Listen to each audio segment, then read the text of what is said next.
Bonjour, je m'appelle Mohamed Koïta, je suis enseignant à l'École supérieure polytechnique qui est un établissement de l'Université Cheikh Anta Diop de Dakar. Je suis également enseignant à l'Université virtuelle du Sénégal.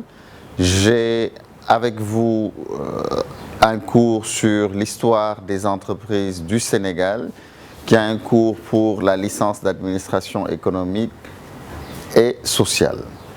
L'objectif de ce cours, c'est de vous sensibiliser aux différentes dimensions qui rendent compte en fait du fonctionnement et de l'évolution des entreprises au Sénégal. Comment les entreprises ont évolué dans le tissu économique du Sénégal? Est-ce que c'est toujours les mêmes secteurs d'activité qui contribuent autant que dans les années 60 à l'économie du pays?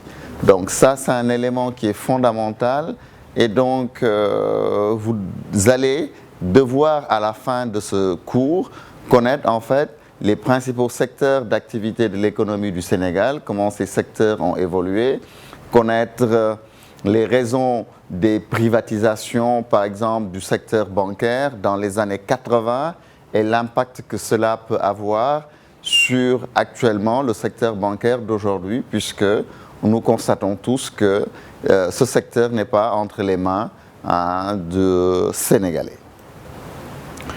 Ce cours va être scindé en 3 séquences. La première séquence va permettre en fait d'aborder les entreprises que l'État du Sénégal nouvellement indépendant a héritées.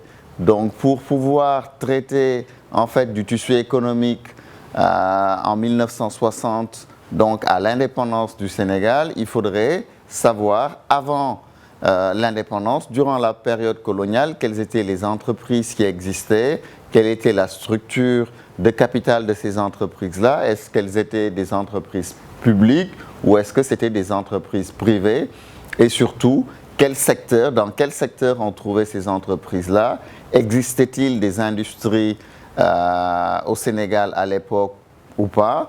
Donc lorsqu'on regarde donc l'historique, après on va venir pour regarder le patrimoine entreprise du nouvel État. Dans la seconde séquence du cours, nous allons nous intéresser en fait à l'évolution décennie par décennie à partir de 1960 de certains grands secteurs de l'économie du pays. Il s'agit ici de voir l'évolution du secteur des postes et télécoms de 1960 à aujourd'hui. Avant, c'était la poste et les télécommunications. Il y a eu des scissions et on a la poste d'un côté. Après, on a eu les télécoms de l'autre qui ont donné naissance à la Sonatel. Et maintenant, il y a de nouvelles entreprises qui sont dans ce secteur-là. Nous allons également nous intéresser au secteur des hydrocarbures, les entreprises du secteur de l'électricité, de la distribution d'eau. Nous allons nous intéresser à l'évolution du système bancaire décade par décade, le secteur des assurances, le transport terrestre, ferroviaire et aérien, et enfin nous allons voir les entreprises du secteur minier.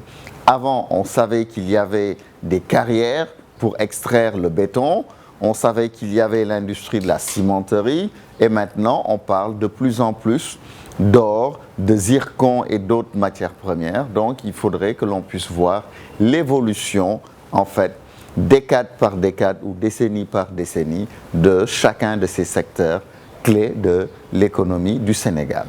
Enfin, la dernière séquence de cet enseignement va porter sur quoi? Sur naturellement les perspectives. Maintenant, à ce stade, nous allons connaître l'évolution de beaucoup de secteurs, mais nous constatons que de plus en plus, on a des entreprises de services. Donc, on va voir maintenant les nouvelles perspectives et après, nous allons nous intéresser aux typologies des entreprises au Sénégal. Il s'agit ici de regarder quelles sont les entreprises publiques et parapubliques, dans quel secteur ces entreprises sont, est-ce que réellement c'est des secteurs concurrentiels ou est-ce que ce ne sont pas des secteurs concurrentiels? Nous nous intéresserons également aux privatisations au Sénégal, décennie après décennie, pour en identifier les motifs, les raisons.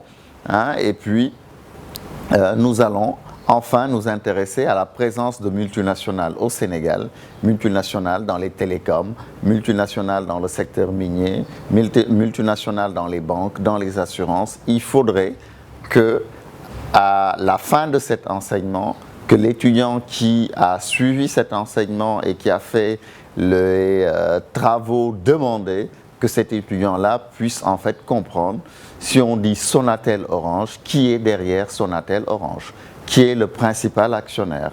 Donc savoir que c'est France Télécom.